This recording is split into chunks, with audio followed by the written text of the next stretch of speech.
আসসালামু আলাইকুম, welcome back to my channel PNJ kitchen.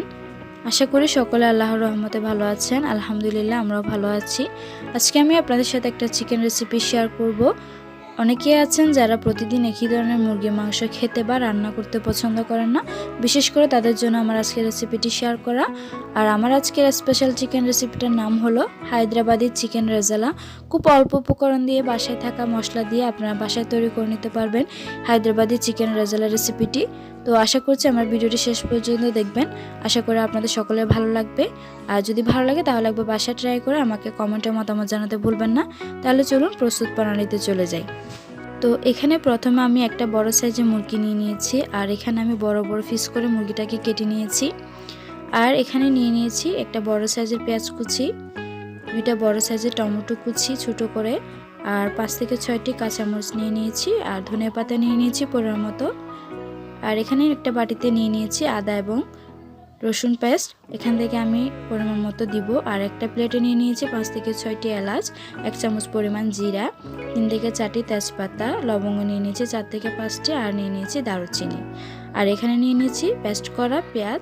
এরপর এখানে আমি একটা প্লেটে মশলাগুলো নিয়ে নিয়েছি 1 টেবিল চামচ পরিমাণ মতো গরম মশলা, 2 টেবিল চামচ পরিমাণ ধনিয়া গুঁড়ো নিয়ে নিয়েছি, 1/2 চামচ পরিমাণ হলুদের গুঁড়ো, 1/2 চামচ পরিমাণ জিরা গুঁড়ো, আর 2 টেবিল চামচ পরিমাণ মতো মরিচ গুঁড়ো। এখন আমি চুলা একটা প্যান বসিয়ে দিয়েছি। এরপর এখানে পরিমাণ মতো তেল দিয়ে দিয়েছি। তেলগুলো গরম হয়ে আসলে আমি এখানে যে গরম মশলাগুলো প্লেটে নিয়েছিলাম সেগুলো দিয়ে দিয়েছি।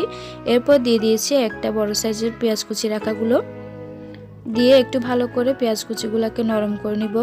এরপর এর মধ্যে দিয়ে দিব ছোট করে রাখা টমেটো কুচিগুলো, দিয়ে দিচ্ছি পরিমাণ মতো লবণ।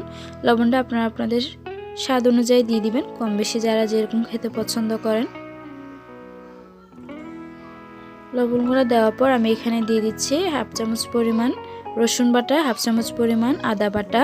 এরপর 3 টেবিল চামচ পরিমাণ মতো পেঁয়াজ পেস্ট দিয়ে দিয়েছি, দিয়ে একটু ভালো করে নেড়ে দিব। টমেটো আর পেঁয়াজ কুচিগুলো যখন একটু নরম হয়ে আসবে আমি এর মধ্যে দিয়ে দিচ্ছি বড় করে পিস করে রাখা মুরগির মাংসগুলো, দিয়ে একটু ভালো করে নেড়ে দিব। এরপর 5 মিনিট আমি মাংসগুলোকে একটু ভালো করে কষিয়ে নিব। মাংসগুলো কষানো হয়ে গেলে আমি এর মধ্যে দিয়ে দিচ্ছি মরিচ গুঁড়োগুলো, আর দিয়ে দিচ্ছি ধনিয়া গুঁড়োগুলো, হলুদ গুঁড়োগুলো, গরম মশলা গুঁড়োগুলো। জিরা গুঁড়িটা আমি রেখে দিব, সেটা আমি পরে দিব। মশলাগুলো দেওয়ার পর অল্প পরিমাণ পানি দিয়ে আমি ভালো করে মশলাগুলোকে মুরগির মাংসের সাথে মিশিয়ে নিব। মশলা মিশানো হয়ে গেলে আমি এখানে 5 মিনিটের জন্য মাংসগুলোকে ঢাকনা দিয়ে দিব, যাতে মাংসগুলো একটু ভালো করে কষে যায়। 5 মিনিট ঢাকনা দেওয়ার পর এখানে আমি 1 কাপ পরিমাণ তরল দুধ দিয়ে দিচ্ছি, আর আপনারা চাইলে গুঁড়ো দুধ পানি দিয়ে ভালো করে মিক্স করে দিতে পারেন।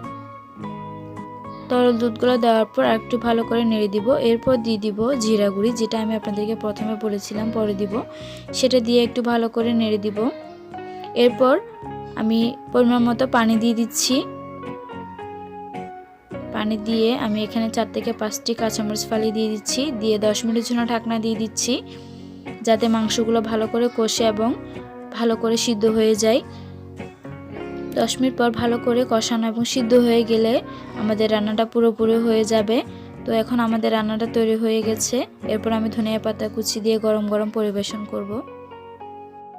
তো আশা করছি আমাদের আজকের special chicken recipe Hyderabadi chicken রেজালাটা আপনাদের সকলের কাছে অনেক ভালো লেগেছে। যদি ভালো লাগে তাহলে অবশ্যই আমাদের ভিডিওটি ফ্রেন্ডস অ্যান্ড ফ্যামিলিতে শেয়ার করবেন। আর যারা আমাদের চ্যানেলটি ইতিমধ্যে সাবস্ক্রাইব করেছেন তাদেরকে অসংখ্য ধন্যবাদ। যারা এখনও সাবস্ক্রাইব করেননি আশা করছি সাবস্ক্রাইব করে নেবেন।